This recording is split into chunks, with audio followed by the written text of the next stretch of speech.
PS2 was a haven for all kinds of games you could imagine, and a spawning ground for the ones you couldn't. For every Final Fantasy X and Grand Theft Auto selling millions of copies, you had at least 4 or 5 Shinobis, Shadow Hearts, Katamari Damacies, and Tulips. It was an era where publishers would give small titles a chance, and you'd find weird, niche stuff like Skygunner on the same shelf as Tekken 4. Did you know there was a port of the Newgrounds Flash game Alien Hominid on this thing? Wacky times. Small games thrived on PS2, even if they'd never reached the heights of your God of Wars or Metal Gear Solids, which might have been a double-edged sword because while certain studios thrived on the smaller storage and runtimes of 8 and 16-bit generations, they might not have had the chops to keep up with the growing player expectation. The 5th gen already started this divide, and the 6th generation really made the difference in budgets clear. Which brings us to Treasure. Well known for their high-quality action games on the Sega Genie Drive with fan-favorite titles like Dynamite Headdy and Gunstar Heroes, even into the late 90s they had classic after classic like Mischief Makers and Sin and Punishment.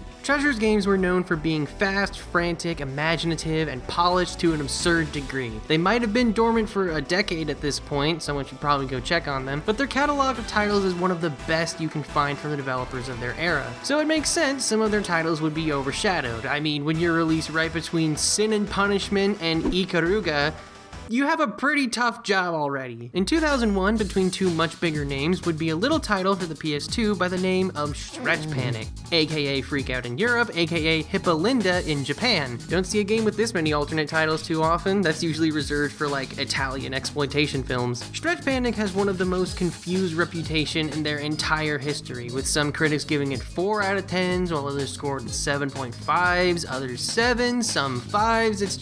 It's just a big ol' mess. It's incredibly strange and unique, a true one-of-a-kind experiment you can only find under these kinds of circumstances. It was also an extremely early PS2 game, blue disc and everything, so it was still early enough in the console's lifespan that their small, arcade-like design sensibilities would be enough for a full console release. But hey, it's just the kind of thing I'm feeling like right now, so let's give it a look.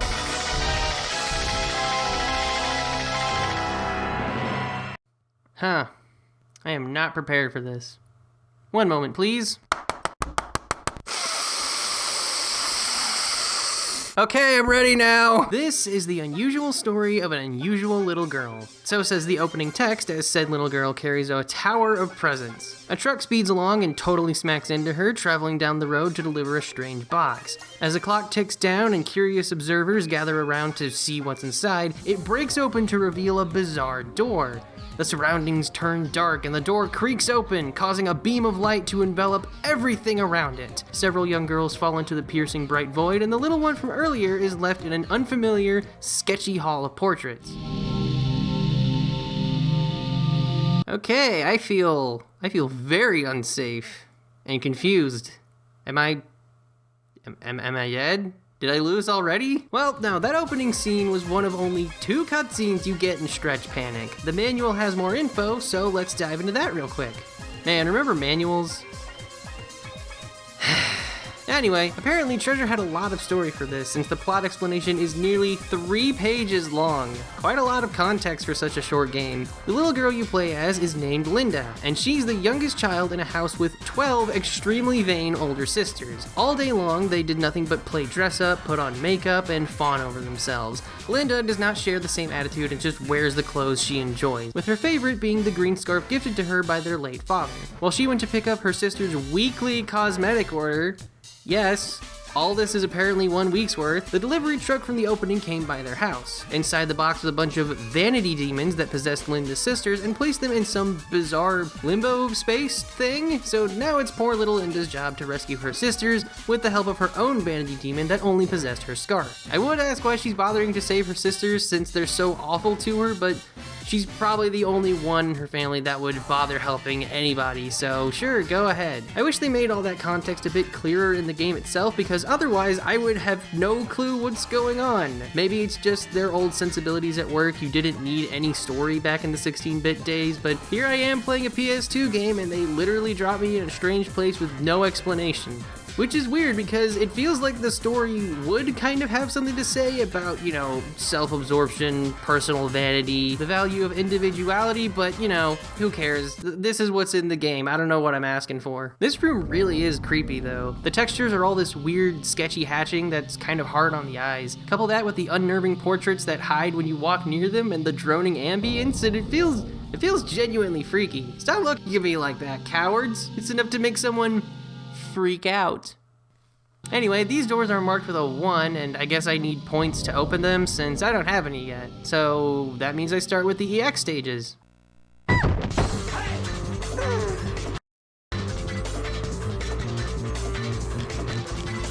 You know, every time I think Japan can't surprise me anymore, they prove me wrong. I really should just stop underestimating them at this point. Stretch Panic is a pure boss rush type of game. The only real stages are the ones where you face Linda's sisters, and these EX stages where you need to farm points that work as a currency. But they're also a good place to practice the controls, which are just as odd as everything else. Okay, maybe not this strange, but you know, they're still pretty weird. Linda moves around with the left analog stick, but she has no real abilities by herself. Her scarf does basically everything, to the point where the face buttons do nothing outside of the menus. Lock on with L1 and send out the scarf with R1, and you control it using the right analog stick of the DualShock. If it makes contact with anything, it'll pinch and pull, opening up a few different attacks. You can either let go and let whatever you grab snap back. Think of this kind of like your basic attack, quick and simple. Then you have the rocket, pulled off by moving around the right stick. As you shift it around, this little eye in the corner will turn red, launching Linda's head along the scarf for a supercharged headbutt. It also functions as a sort of makeshift jump, which is how you get at these terrifying 2 inches of dirt. And the final attack is the Scarf Bomb, which costs a whopping 5 points to use, but does a lot of damage. It summons 2 helping hands from the ether that rapidly pull at the opponent while you rapidly rotate both sticks like a competitive Mario Party player. I gotta say, the actual stretching is a fun gimmick. I don't think I've seen anything similar to it on previous consoles. Maybe that minigame on N64 where you mess with Mario's face, but that doesn't have the same properties as Stretch Panic. The Stretchticity technology, as the back of the box claims, literally anything the scarf touches can be deformed, and seeing the landscape or your enemies extended in whatever direction you pull is satisfying just on a sensory level. It's the sort of mechanic that would be awesome to bring back. Just imagine if they made a mechanic like this on a PS5 game, but you had to hold a trigger to pinch down, and the more you pulled, the more the trigger would resist. Instead of just using the tech for quick time events or guns or whatever, it'd be a different kind of immersive detail. We definitely don't have that on the PS2, but bending and pinching and stretching things in whatever direction and letting them snap back in place? Yeah, they did a good job making the one thing you do feel good. Visceral games like this also need good sound design, and just like the feeling of stretching, feels real good. Not quite on the level of Luffy, but they make sure you know when something hurts. So yeah, you need points to open the doors, and the EX stages are where you farm them. You go around pinching everything but the large, unreasonably massive, obstructive land masses to deal critical hits. Each one gets you a point, and those points are your tickets to the boss fights. As for why these girls in these stages have such gigantic balloons, it's again the work of those dastardly vanity demons. Apparently the women in these stages have the basic vanity of wanting larger breasts, but they don't really do much outside from wobbling around, which makes them easy to... Man, I'm less prepared for this than I thought. Alright, let's get to the bosses! The bosses are the real meat of Stretch Panic, each one having a unique attack pattern and theme song, along with some truly bizarre designs and even profiles within the manual describing why each sister ended up as a particular demon. Some of these descriptions are just wild, but they also give you a hint as to what you need to do in each fight. Spinner was energetic, so she turned into some weird hybrid of Sippy Chicken and Pickaxe. Grab the ball end and she'll be slammed into the ground for easy damage. Siren wanted to be an opera singer, so her main attack is using her voice to lure these little guys. Use the scarf to pull them away, and this giant mouth closes in to deal a big chunk of damage.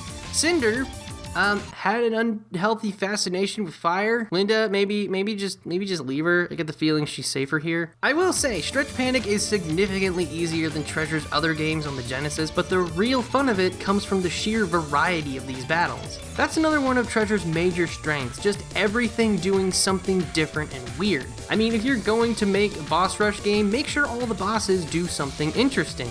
It makes them memorable even if there aren't many of them. The best one by far is Demonica, the one where you fight without ever seeing what she looks like. She was obsessed with horror, so her fight is like a siege movie, paying close attention to sound and visuals to keep her out. If you fail and she breaks in, it's an instant loss, so she's one of the trickiest sisters in the game. Watching the boarded up doors, the metal panels on the floor, and the doors with eyes that can actually attack you, it's actually kind of nerve-wracking. And that visual when she appears behind the stained glass, the opposite one showing a hanging corpse, just such a good set piece. But then there's the chaos of the battle with Face Off.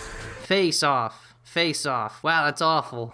I love it. The room you fight her in is so abrasively colorful, and she looks like a Miss Potato Head toy. Smack her hard enough and her facial features drop off and start bouncing around, but you can still be attacked by them. It's so crazy. Not all of them are great. The fight with Android, wow, that's even worse. Has you wandering around a tiny planet while she orbits. It's so easy to lose track of her, and your field of view isn't wide enough to make the search easy. Definitely one of the lesser fights, and Jelly-chan is just really underwhelming, despite how oddly menacing her stage is. But then that's balanced with flipping Miss Mecha's missiles back at her, or struggling against Mirage's tornado attack in the desert. Even if the fights generally boil down to snapping or headbutting them enough times to win, it's kept engaging thanks to how distinct each and every boss is. It's also helped by how just absolutely nutty this game's aesthetic is. All the deformed designs, flat bold colors, it looks and sounds like I'm playing whatever wacky trip the developers were on. Kidding. Actually, a lot of the visuals end up being kinda cute. Following from some of their earlier titles, the visuals almost have a coloring book quality to them. Like a kid got really excited and tried using every crayon at hand. I mean, just look at Linda. She has a striped shirt dress, a red bobble hat, 2 character pins, a green scarf, red pigtails, and an absolutely gigantic head. It's cute, but very, very busy. Also, if you spin her around real fast or pigtail spin, that's neat. She also does this adorable little pose when she wins. That's very charming. Speaking of winning, I've beaten 2 sisters so far and nothing's changed. Surely the sister would appear and not be possessed anymore, right? Manual, don't let me down. Let's see here. Oh, it says I need to use the Scarf Bomb attack to exorcise the Vanity Demons. Otherwise, I don't actually save Linda's sisters. Alright, so just go back in, use the Scarf Bomb, and... What is that? Can I grab it? No? Oh, okay, I guess it just floats there. And yes, once you exorcise a demon, you just beat them like normal and the sister pops out of the demon's explosive corpse. Fun! Also, I'm pretty sure the model for the sisters are random since the manual lists Jelly-chan as being heavy set, but the one I saved is skinny. It would have been neat if each form had a dedicated sister model that matched the description. It would maybe give it a bit more personality. Not sure why they didn't do that, but it is kind of disappointing. What makes these victories better is how defeating them this way gives you a little model to poke around with. Just strike this bell in the lobby and you get access to a model viewer. And not only can you pinch and stretch them around, you can also change the surface texture. Linda, where the heck are you looking? After clearing out every other sister, the only one remaining is the eldest, Spirit. Some quick point grinding later, I'm at the door and ready to take her down. This is the most plainly difficult fight in the game, combining elements of a few other demons while having some tricky stuff on her own to make a fight with total chaos. Okay, so the only parts you can grab are her hands, which are small and constantly shifting around. Then there are stage hazards that are hard to see when you're locked onto Spirit. Then she creates a few different statues that spit out different attacks, from fire to lasers to Miss Mecha's missiles. It's a lot to keep track of, and she's not only the single boss I died to outside of Demonica when I didn't understand her gimmick, she killed me multiple times. To make it worse, the fact her hands are the only target and they still move around all the time, exercising her demon took a good chunk of luck. My solution was to constantly move to the left to avoid the hazards, grab the missiles when given the chance, and keep my eyes on both of those hands. It took a few tries, but it was very satisfying to get right. Once that fight's done, the room's the same. Wait, hold on. I forgot to exercise one. Give me a sec. Okay, Okay, now it's all done. The credits roll, showing little images of everyone's demon forms as Linda leads her sisters back home. Hopefully they've learned their lesson and will stop having Carly Simon as their life motto. You're so vain. Stretch Panic is utterly wacky, but it's also quintessential PS2. Old knowledge, new tech, and a playing field where everything had a shot and chance to find their audience. All these years later, some of these smaller games still don't have anything else quite like them. Can you think of any other game that plays and looks like this? If so, can you tell me? I'd sure appreciate it. Quirky little experiences like Stretch Panic might not be life-changing, but they're important all the same. Important for experimentation, for seeing what can be done, for indulging in something no other medium really has, or just because, hey, this idea sounds fun. I might love lengthy experiences with dozens of hours for story, characters, turn-based combat, and all that jive, but sometimes you want to play something that isn't so taxing. I needed to play something like Stretch Panic right now. So many projects I want to do, so many games I want to play, so much just going on at the moment on all fronts. It was nice to sit down with something fun and strange for 2 hours and just plow through it. This game clearly isn't for everyone, that goes without saying. But right now, as things are, it was certainly for me. In interviews with Gamasutra and Retro Gamer, developers at Treasure stated the goal of their studio is to make games they want that you can't get anywhere else. I mean, they certainly did a good job on that, so, full points there. As time goes on and the industry grows more and more hostile, experiences like Stretch Panic are harder to come by. Nowadays, the indie scene is the most likely place to find bizarre, out-there experiences with the scrappy charm of pure passion. I'm well aware these were also funded and published for the purpose of making money, but the creative freedom that allowed things like this, Katamari Damacy, and a whole host of other titles is something to be remembered. Stretch Panic is far from perfect, is fiddly, jarring, and a bit bare bones when you get right down to it. But I'm glad it exists, and I can only imagine the whiplash you'd get seeing it on the shelf next to Maximo and Silent Hill 2. In fact, I would even go so far as to call it a hidden treasure. Nah, just kidding, that's a bit of a stretch. Yep, that's a good note to leave on. Good night, everybody!